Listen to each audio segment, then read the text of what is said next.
Hello friends, मैं कविता बघेल। आज मैं आपको एमटीएस के पेपर का रिव्यू बताऊंगी। ठीक है, तो आज हम देखेंगे एमटीएस एग्ज़ाम का एनालिसिस। ठीक है, जो हमारा 5 तारीख को हुआ है, इसी 5 को यानी 5 जुलाई को हमारा जो एमटीएस का एग्ज़ाम हुआ है उसको हम देखेंगे आज कि हमारे 5 जुलाई के एग्ज़ाम में क्या क्या पूछा गया है। ठीक है, तो पहले हम देख लेते हैं कि पेपर इजी था, मॉडरेट था या फिर हार्ड था। तो देखिए, मैंने जितना भी अभी तक एनालाइज किया है इस एग्ज़ाम को, तो हमारा पेपर इजी और मॉडरेट के बीच में है। इजी और मॉडरेट के बीच में, हार्ड पेपर नहीं है। ये हमारा CHSL से थोड़ा इजी है। ठीक है, CHSL से इजी है ये। एमटीएस का जो पूछे जा रहे हैं इसमें क्वेश्चन, वो थोड़े इजी हैं। मैथ्स बताया जा रहा है कि मैथ बहुत इजी आ रही है। अगर जिसका बेसिक क्लियर होगा वो मैथ आराम से कर लेगा। ऐसे ही हमारे जीएस के क्वेश्चंस में भी यही चीज़ है। तो चलो हम देखते हैं कि हमारे क्वेश्चन में क्या क्या क्वेश्चंस आए हैं और किस किस टॉपिक से कितने क्वेश्चन लिए गए हैं। पहले हम ये देखेंगे कि किस किस टॉपिक से कितने कितने क्वेश्चन आए हैं। पहले हम देखेंगे कि हमारा मैथ्स में क्या पूछा गया है। ठीक है, मैथ्स में एसआई और जो हमारा एसआई है, सॉरी एक मिनट,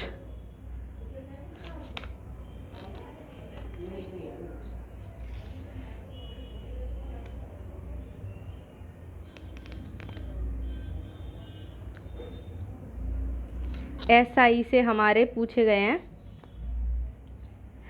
2 क्वेश्चन। ठीक है, और एसआई प्रॉफिट लॉस से हमारे आए हैं 2 क्वेश्चंस जो इजी और मॉडरेट हैं। ठीक है, इजी एंड मॉडरेट लेवल के हैं। मेंसुरेशन से आए हैं हमारे ओनली 3 क्वेश्चंस। ठीक है, मेंसुरेशन से आए हैं 3 क्वेश्चन, वो भी इजी एंड मॉडरेट हैं। सिंप्लीफिकेशन से हमारे 2 क्वेश्चन पूछे गए हैं, ये भी इजी एंड मॉडरेट लेवल पे हैं। एलजेब्रा से 2 से 3 क्वेश्चन आए हैं। ठीक है, टाइम एंड वर्क से 2 क्वेश्चन आए हैं।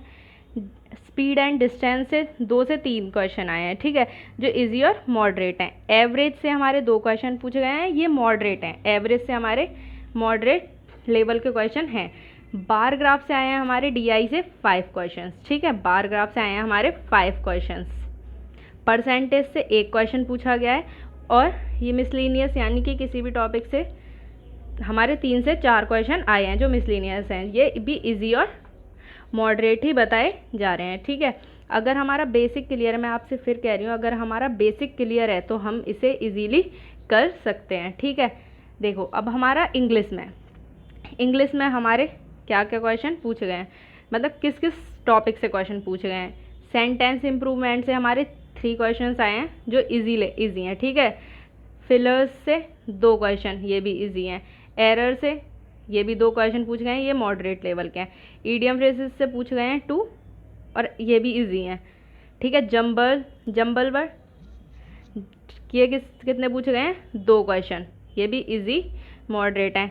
एंटोनिम सिनोनिम से भी 4 क्वेश्चन आए हैं, यानी 2 एंटोनिम 2 सिनोनिम आए हैं, वो भी इजी हैं। वन वर्ड सब्स्टिट्यूशन से पूछे गए हैं 2, ये भी इजी हैं। स्पेलिंग चेक से 2 से 3 क्वेश्चन आए हैं इजी लेवल के। ठीक है, क्रॉस टेस्ट से भी 5 आए हैं, ये भी इजी हैं हमारे। ठीक है, इजी लेवल के ही क्वेश्चन पूछे गए हैं। अब हम अपने क्वेश्चन देख लेते हैं कि पहले हम देखते हैं मैथ। ठीक है, पहले हम देखेंगे मैथ्स के क्वेश्चन, किस टाइप के क्वेश्चन पूछे गए हैं, किस टाइप के क्वेश्चन पूछे गए हैं हमसे। अब देखिए, क्वेश्चन तो इस टाइप के आए थे, क्वेश्चन तो इसी टाइप के हैं, लेकिन जो हमने इनकी नंबरिंग की है ये थोड़ी अलग है। इसकी नंबरिंग थोड़ी अलग है, क्योंकि अब देखो हमें एग्जैक्ट तो बतानी है कि क्या वहाँ पे पूछा गया है। हमें जो बच्चों ने बताया, हमें बस उसी से पता चला है। तो ये देखिए, अब हम आगे ये क्वेश्चन देखते हैं। क्वेश्चन बहुत ईजी हैं, अगर आप करेंगे तो ईजीली हम उसे कर सकते हैं। देखिए क्या है, एक परीक्षा में कुल लड़कों का 25% हिंदी में, 45% अंग्रेजी में और 20% दोनों में अनुत्तीर्ण रहते हैं। कुछ एक एग्ज़ाम में बैठे हैं बच्चे जिसमें लड़कों का 25% हिंदी में अनुत्तीर्ण हुआ है, 45% अंग्रेजी में और 20% दोनों में अनुत्तीर्ण हुए हैं, यानी दोनों फेल हुए हैं, दोनों सब्जेक्ट्स में 20%। तो उन लड़कों का प्रतिशत ज्ञात कीजिए जो दोनों विषयों में पास हैं, ठीक है, यानी उत्तीर्ण है। ये थोड़ा मिस्टेक है यहाँ पे, जो दोनों विषय में पास हैं यानी दोनों सब्जेक्ट में पास हैं। तो हम कैसे निकालेंगे, देखिए पहले हम देखते हैं कि हमारे जो टोटल सब्जेक्ट में ये फेल कितने में 25%। एक मिनट, परसेंट गलत हो गया, 25%, ठीक है। और मैं अभी आपको पूरा नहीं समझाऊंगी कि कैसे आया, आप बेसिक क्लियर होगा तो आप लोग समझ जाओगे। मैं इस क्वेश्चन को आपको सॉल्व करके बता रही हूँ। और इंग्लिश में कितने हुए हैं, 45%, ठीक है। और ठीक है 45% ये तो दोनों सब्जेक्टों में फेल हुए हैं, एक सब हिंदी में और इंग्लिश में। तो टोटल कितना हुआ, ये 0, ठीक है, और 70 दोनों में हुए हैं। और अब जो मिला के, ठीक है, एक एवरेज निकाला है, वो कितना है, 70 से माइनस कर दीजिए 20% को, तो कितना आ जाएगा 50, ठीक है। 50% दोनों सब्जेक्ट्स में ये निकला हमारा कि 50% दोनों सब्जेक्ट में फेल हुए हैं बच्चे। जो हमारा टोटल निकला है, फेल बच्चे निकले हैं, ये हैं लड़के जो निकले हैं वो 50% फेल हुए हैं हिंदी और इंग्लिश में। हिंदी और इंग्लिश में 50% बच्चे फेल हुए हैं। अब देखिए कितने बच्चे पास हुए हैं, तो टोटल हमारा कितना परसेंट होता है, टोटल होता है हमारा 100%, ठीक है। और हुए हैं हमारे 50% बच्चे फेल, तो पास कितने होंगे 50%। तो हमारा आंसर क्या है 50%, ठीक है। तो हमारा आंसर निकला 50%। अब हमारा दूसरा क्वेश्चन देखिए क्या है, 3 खरीदिए 1 मुफ्त पाइए, यानी बाय 3 गेट 1 फ्री, ठीक है। 3 हमें खरीद रहे हैं और 1 हमें मुफ्त में मिल रही है। तो टोटल हमें कितनी चीज़ें मिल रही हैं, देखिए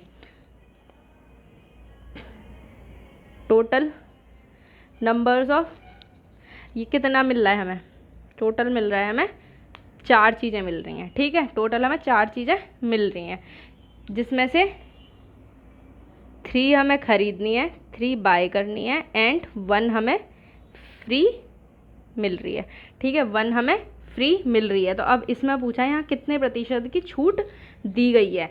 तो देखिए छूट कैसे निकालेंगे, छूट तो मिल रही है हमें 1 पर, 1 छूट मिल रही है। और टोटल हमारे जो टोटल नंबर होते हैं वो हम ओरिजिनल वैल्यू नीचे लिखते हैं, ठीक है। तो ओरिजिनल नंबर हमारे कितने हैं 4, टोटल है हमारा 4, इसे परसेंटेज से कर दीजिए तो यहाँ आ जाएगा 25, ठीक है। तो हमें कितने परसेंट की छूट मिल रही है, डिस्काउंट हमें कितने परसेंट का मिल रहा है, हमें मिल रहा है डिस्काउंट 25% का, ठीक है। अब हम देखते हैं आगे, ये देखिए एक वस्तु का अंकित मूल्य 400 रुपये है और अंकित मूल्य पर 20% की छूट देने के बाद एक दुकानदार को 48 रुपये की हानि होती है, उसका हानि प्रतिशत क्या है। देखिए आप पहले क्वेश्चन को समझिए कि क्वेश्चन है क्या। अंकित मूल्य यानी मार्क्ड प्राइस, मार्क्ड प्राइस क्या है हमारा, मार्क्ड प्राइस देखिए आप लोग, मार्क्ड प्राइस हमें दिया हुआ है, एक मिनट,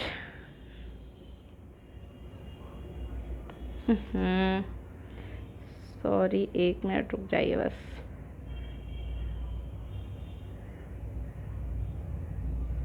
ठीक है।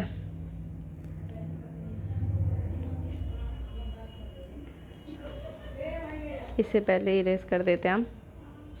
अब देखिए हमारा मार्क्ड प्राइस क्या दिया हुआ है 400 रुपये, ठीक है। मार्क्ड प्राइस दिया हुआ है हमें 400 रुपीज़। अब देखिए उस पर हमें छूट कितने की मिली है, 20% की छूट मिली है, यानी हमें कितने, हमारा एसपी क्या निकल रहा है 80%, जो एसपी है हमारा वो 80% है, ठीक है। तो 400 का 80% कितना होगा,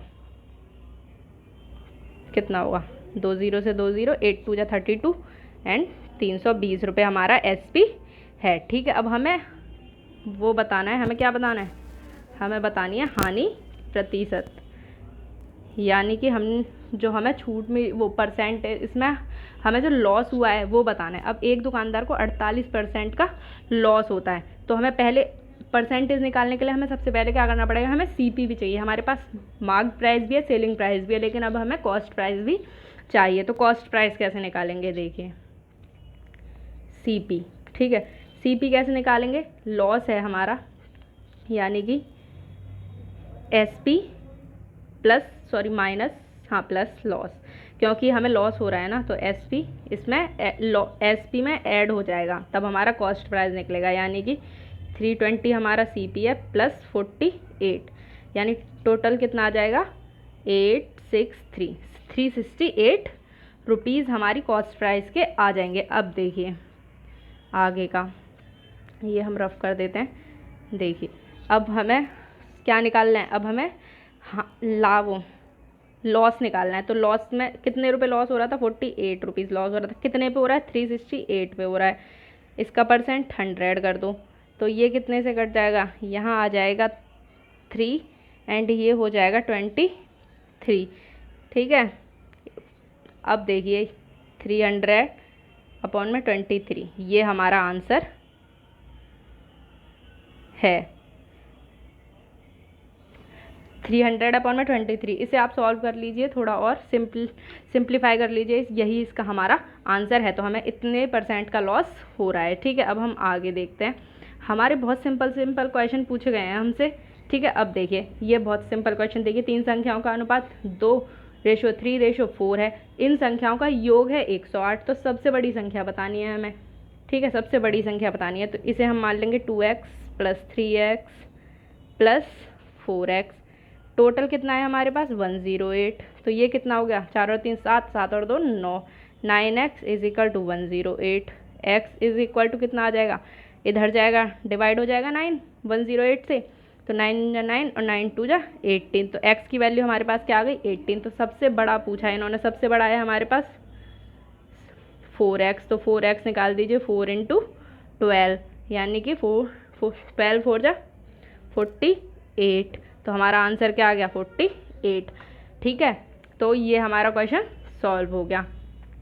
मैं आशा करती हूँ आपको समझ आ रहा होगा। अब देखिए हमसे जो क्वेश्चन पूछे गए हैं GS में, अब हम GS करते हैं। हमारा एक क्वेश्चन आया था कि पहला ज्योतिर्लिंग कौन सा था, ठीक है, पहला ज्योतिर्लिंग हमारा कौन सा था। तो इसका आंसर है हमारा, जो हमारे शिव पुराण में हमारे 12 ज्योतिर्लिंगों के बारे में बोला गया है, ठीक है। टोटल हमारे कितने ज्योतिर्लिंग हैं, 12, टोटल हैं 12 ज्योतिर्लिंग, ठीक है।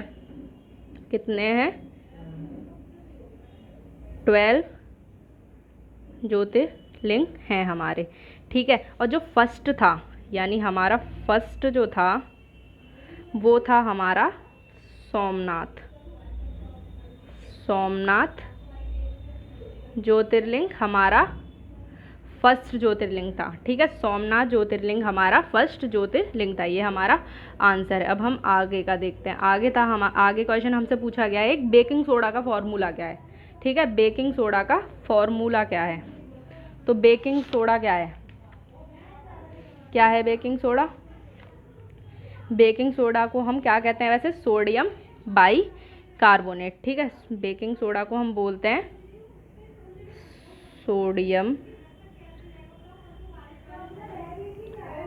बाइकार्बोनेट, ठीक है।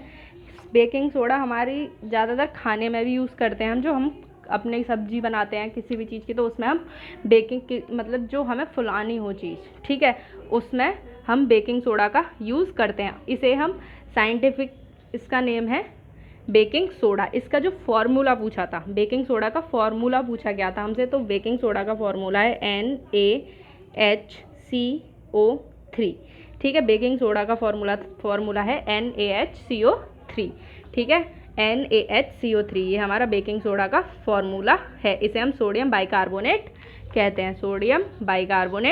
हैं, ठीक है। अब हम अपना अगला क्वेश्चन देखते हैं। हमारे आर्ट एंड कल्चर से 2 क्वेश्चन आए थे। आर्ट एंड कल्चर से हमारे, देखिए आर्ट एंड कल्चर से हमारे कल्चर से 2 क्वेश्चन पूछे गए थे। आर्ट एंड कल्चर से 2 क्वेश्चन पूछे गए थे। एक पूछा गया था कि बूंदी उत्सव कहाँ मनाया जाता है। देखिए बूंदी उत्सव मनाया जाता है हमारे, एक सेकंड बूंदी उत्सव मनाया जाता है हमारे राजस्थान में। ठीक है, बूंदी उत्सव मनाया जाता है राजस्थान में, ये नवंबर में मनाया जाता है, ये मनाया जाता है नवंबर में। तो बूंदी उत्सव हमारा कहाँ मनाया जाता है?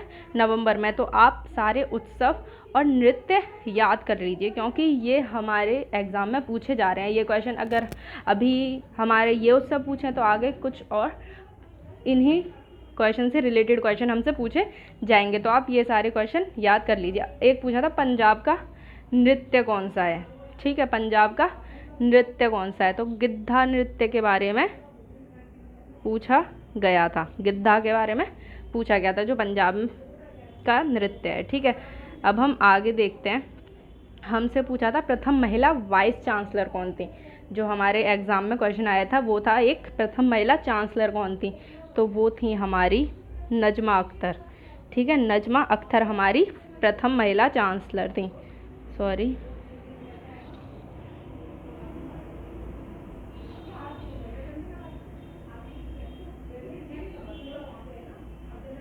नजमा अख्तर हमारी फर्स्ट वुमेन वाइस चांसलर थी, फर्स्ट वुमेन वाइस चांसलर थी हमारी। ठीक है, अब देखिए आगे हमसे ये पूछा गया था कि फैट चैम्पियनशिप कहाँ आयोजित की जाती है। ठीक है, कहाँ आयोजित की गई इस बार की, तो ये कहाँ आयोजित हुई थी?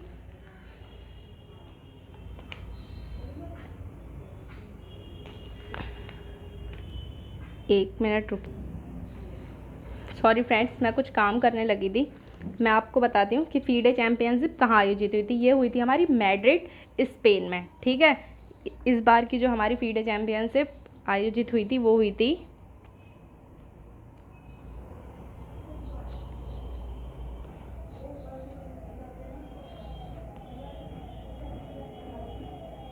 मैड्रिड, ये स्पेन के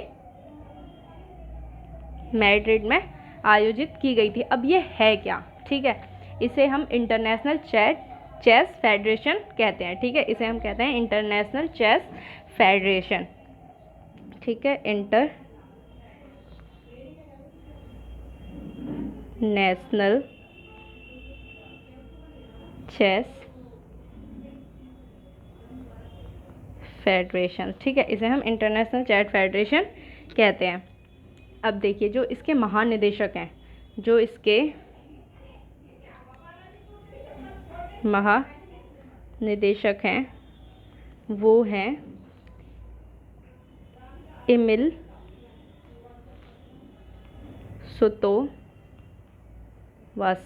ठीक है, एमिल सुतोवास्की। और जो इसका हेड क्वार्टर है, ये क्वेश्चन हमारे देखिए अभी ये पूछा, आगे हमसे ये पूछना है कि आखिर ये फीडे चैम्पियनशिप है क्या। ठीक है, या फिर इसके महानिदेशक के बारे में पूछ लिया जाए, या फिर इसके हेड क्वार्टर से रिलेटेड हमारे क्वेश्चन आ जाए। तो ये है हमारे स्विट्ज़रलैंड में। ठीक है, इसका हेड क्वार्टर है हमारे स्विट्ज़रलैंड में। अब एक क्वेश्चन और आ सकता है इससे रिलेटेड। ठीक है, ये सब आपने नोट कर लिया होगा। एक क्वेश्चन आता है इससे कि ये कब स्टार्ट हुआ। ठीक है, ये स्टार्ट कब हुआ? ये स्टार्ट हुआ था ये 20 जुलाई 1924 को। ठीक है, वो भी कहाँ पर? पेरिस में। सबसे पहले ये हुआ था पेरिस में, सबसे पहले हुआ ये पेरिस में। ठीक है, तो ये स्टार्ट हुआ था 20 जुलाई 1924, पेरिस में हुआ था ये। ठीक है, अब हम आगे क्वेश्चन देखते हैं। ये हमने देख लिया। अब देखिए जो पूछा गया था, एक तो जो हमारे जीएस से रिलेटेड, अब इतने क्वेश्चन हमें एग्जैक्टली पता चल गए हैं कि क्या क्या थे। दो क्वेश्चन हमारे खेल से आए थे। ठीक है, गेम से हमारे 2 क्वेश्चन पूछे गए हैं। पुस्तक और लेखक के बारे में भी पूछा गया है। एक क्वेश्चन हमारा नदी से आया था, 2 झील से आए थे। कुचिपुड़ी नृत्य के बारे में पूछा था, त्योहारों से संबद्ध अनुच्छेद 20 के बारे में पूछा था। ठीक है, सॉरी अनुच्छेद 30 के बारे में पूछा। अब ये अनुच्छेद 30 है क्या? ये अनुच्छेद 30 है क्या, इसे हम देख लेते हैं। ये है हमारा शिक्षा संस्थानों की स्थापना, जो हमारे शिक्षण संस्थान हैं सारे, उनकी स्थापना के बारे में, और प्रशासन और अल्पसंख्यक वर्गों के अधिकार के बारे में। ठीक है, जो अल्पसंख्यक वर्ग हैं हमारे, उनके अधिकारों के बारे में इस आर्टिकल से बोला गया है, उनके अधिकार के लिए। अब सोमनाथ मंदिर से संबंधित मैंने आपको बता दिया। ज्योतिर्लिंग के बारे में पूछा गया था। एक मुगल वंश से कोई क्वेश्चन आया था।